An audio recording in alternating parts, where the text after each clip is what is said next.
누가복음 1장. 많은 사람들이 우리 사이에 이루어진 사건들에 대해 기록하려고 했는데 그것은 처음부터 말씀의 목격자이며 일꾼이었던 사람들이 우리에게 전해준 것과 같습니다. 존경하는 데오빌로님, 제 자신도 그 모든 사건을 처음부터 면밀히 조사해 당신을 위해 순서대로 써보내는 것이 좋겠다는 생각이 들었습니다. 이는 당신이 전에 배우신 것이 틀림없는 사실임을 아시도록 하기 위해서입니다. 유다 헤롯 왕 때 사가랴라는 제사장이 있었는데 그는 아비야 계열에 소속된 사람이었습니다.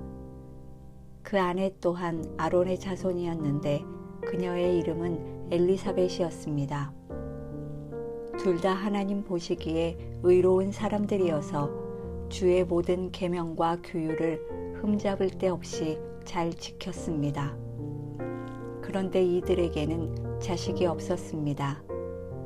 엘리사벳이 아기를 가질 수 없는 몸이었고 둘 다 이미 나이가 많았기 때문입니다. 어느 날 사가랴는 자기 계열의 차례가 돌아와 하나님 앞에서 제사장으로 섬기게 됐습니다. 제사장직의 관례에 따라 제비를 뽑았는데 사가랴는 주의 성전 안으로 들어가 분향하는 일을 맡게 됐습니다. 그리고 사람들은 모두 밖에서 기도하고 있었습니다.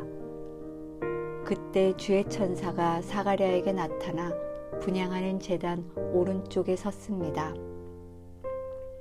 천사를 본 사가랴는 깜짝 놀라 두려움에 사로잡혔습니다.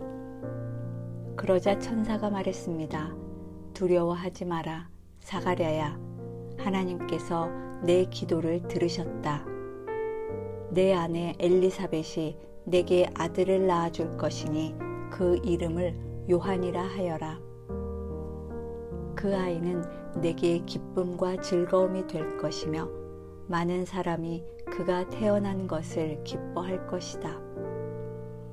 그는 주께서 보시기에 위대한 사람이 될 것이기 때문이다. 또 그 아이는 포도주나 독한 술을 마시지 않을 것이고 모태에서부터 성령으로 충만할 것이며 이스라엘의 많은 백성들을 그들의 주 하나님께 돌아오게 할 것이다. 그는 엘리야의 심령과 능력으로 주보다 먼저 와서 아버지들의 마음을 그 자녀들에게로 순종치 않는 자들을 의인의 지혜로 돌아서게 할 것이다. 그래서 주를 위해 예비된 백성들을 준비할 것이다. 사가랴가 천사에게 물었습니다. 제가 어떻게 이 말을 확신하겠습니까? 저는 늙었고 제 아내도 나이가 많습니다. 천사가 대답했습니다. 나는 하나님 앞에 서 있는 가브리엘이다. 나는 이 좋은 소식을 내게 말하라고 보내심을 받았다. 보아라, 너는 벙어리가 돼서 이 일이 일어날 그날까지 말을 하지 못할 것이다. 이는 내가 그때가 되면 다 이루어질 내 말들을 믿지 않았기 때문이다. 한편 사람들은 사가랴를 기다리고 있었는데 그가 성전 안에서 너무 오래 지체함으로 이상하게 여겼습니다. 사가랴가 밖으로 나왔을 때 말을 하지 못하자 사람들은 그가 성전 안에서 환상을 본 줄 알았습니다. 사가랴는 손짓만 했지 말을 못하는 채로 계속 있었습니다. 직무 기간이 끝나자 사가랴는 집으로 돌아갔습니다. 그 후 사가랴의 아내 엘리사벳이 아기를 갖게 돼 5달 동안 숨어 지냈습니다. 엘리사벳은 이렇게 말했습니다. 주께서 이때에 이렇게 나를 돌아보셔서 사람들 사이에서 내 수치를 없애주셨습니다.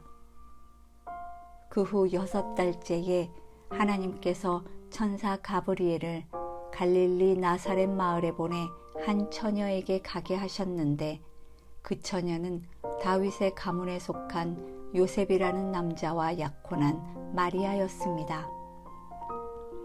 천사가 마리아에게 가서 말했습니다. 기뻐하여라. 은혜를 입은 자여.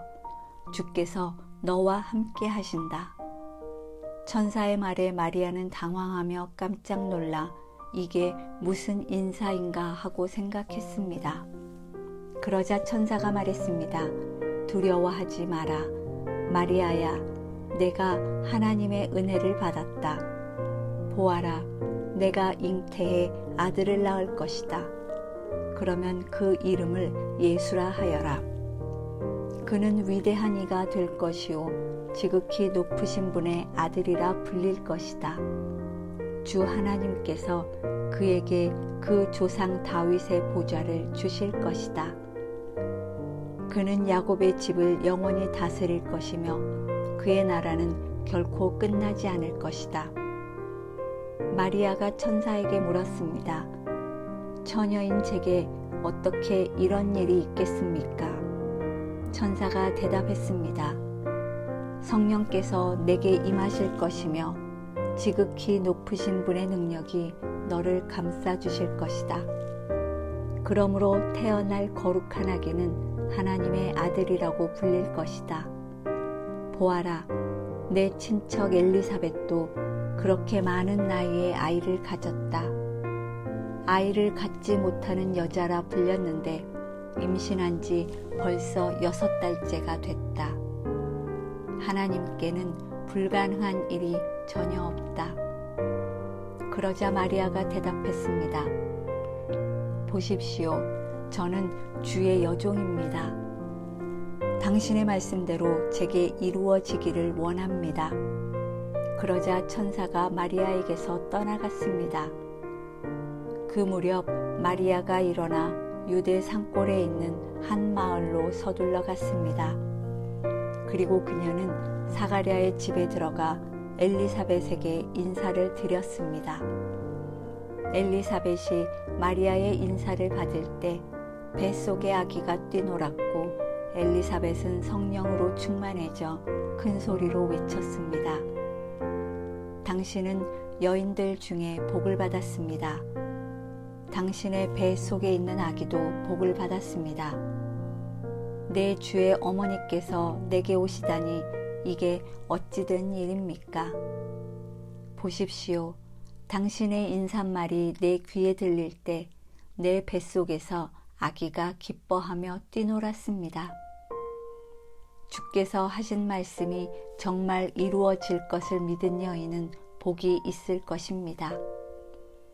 그러자 마리아가 말했습니다.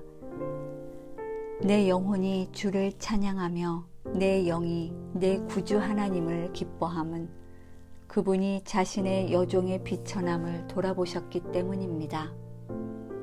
이제부터 모든 세대가 나를 복 있다고 할 것이니 이는 전능하신 그분이 내게 위대한 일을 하셨기 때문입니다.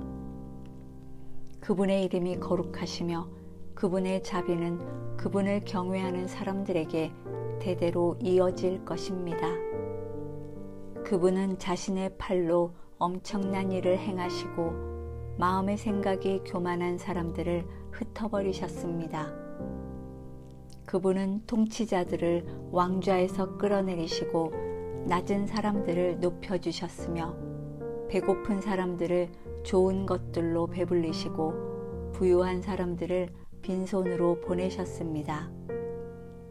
그분은 자비를 기억하셔서 자기의 종 이스라엘을 도우셨습니다. 곧 우리 조상들에게 말씀하신 대로 그 자비는 아브라함과 그 자손에게 영원토록 있을 것입니다.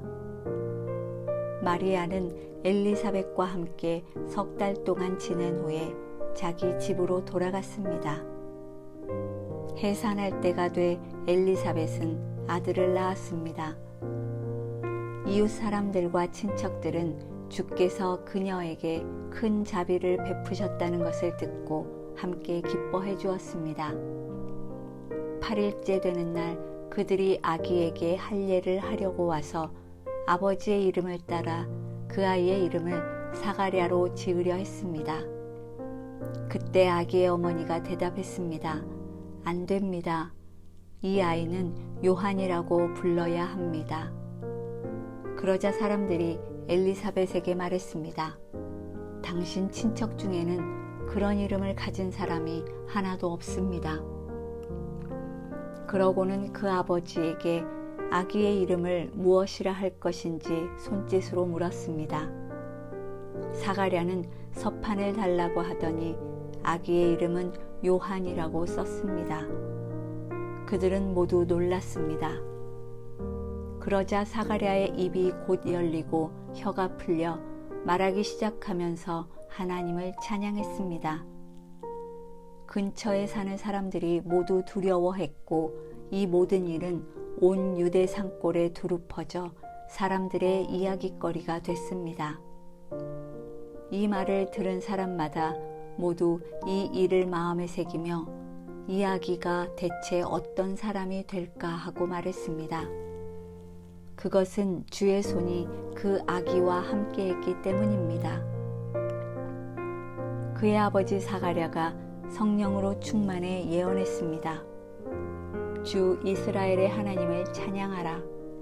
주께서 자기 백성을 돌봐 구원을 베푸셨다. 그분이 우리를 위해 자기의 종 다윗의 집에 구원의 뿔을 들어올리셨다. 이 일은 주의 거룩한 옛 예언자들의 입을 통해 말씀하신 대로 우리를 원수와 우리를 미워하는 모든 사람의 손에서 건지시는 구원이로다. 주께서 우리 조상에게 자비를 베푸셨고 자기의 거룩한 언약을 기억하셨다.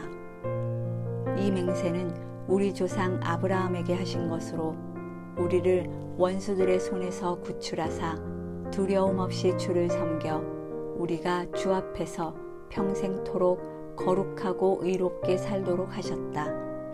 너 아기야, 너는 지극히 높으신 분의 예언자로 불릴 것이요 주보다 앞서가서 주의 길을 예비할 것이며 주의 백성에게 그들의 죄를 용서해 주어 구원의 지식을 전할 것이다. 이것은 우리 하나님의 온유하신 자비로 말미암은 것으로서 태양이 높은 곳에 떠올라 어둠과 죽음의 그늘에 앉은 우리에게 빛을 비춰 우리의 발을 평화의 길로 인도할 것이다. 그 아기는 자라면서 영이 강건해졌고 이스라엘 백성들에게 공개적으로 나타나는 날까지 광야에서 살았습니다. 2장. 그 무렵 아우구스투스 황제가 칙령을 내려 전 로마 통치 지역은 호적 등록을 하게 됐습니다. 이것은 구레뇨가 시리아의 총독으로 있을 때 실시된 첫 번째 호적 등록이었습니다. 그래서 모든 사람은 호적을 등록하기 위해 각각 자기 고향으로 갔습니다. 요셉도 갈릴리 나사렛 마을을 떠나 다윗의 마을인 유대 땅 베들레헴으로 올라갔습니다. 요셉은 다윗 가문의 직계 혈통이었기 때문입니다. 그는 약혼한 마리아와 함께 호적을 등록하러 그곳에 갔습니다. 그때 마리아는 임신 중이었습니다. 그들이 그곳에 머무르는 동안 해산할 때가 돼 마리아는 첫 아들을 낳고는 아기를 천으로 싸서 구유에 눕혔습니다. 여관에는 그들이 들어갈 빈 방이 없었기 때문입니다. 한편 목자들은 바로 그 지역 들판에서 살며 밤에 양떼를 지키고 있었습니다. 주의 천사가 그들 앞에 나타나 주의 영광이 그들을 환하게 둘러 비추니 그들은 너무나 두려웠습니다. 천사가 말했습니다. 두려워하지 마라. 보아라. 내가 모든 백성에게 큰 기쁨이 될 좋은 소식을 너희에게 알려준다. 오늘 구주이신 주 그리스도가 다윗의 동네에서 태어나셨다. 너희가 천에 쌓여 구유에 누워있는 아기를 볼 것인데 그것이 너희에게 표적이 될 것이다. 갑자기 그 천사와 함께 하늘의 군대가 큰 무리를 이루며 나타나 하나님을 찬양하며 말했습니다. 지극히 높은 곳에서는 하나님께 영광이요, 땅에서는 하나님의 은총을 입는 사람들에게 평화로다. 천사들이 떠나 하늘로 올라가자 목자들이 서로 말했습니다. 베들레헴으로 가서 주께서 우리에게 말씀하신 이 일이 정말 일어났는지 보자. 그래서 그들은 서둘러 가서 마리아와 요셉과 아기를 찾아냈습니다. 과연 아기는 구유에 누워 있었습니다.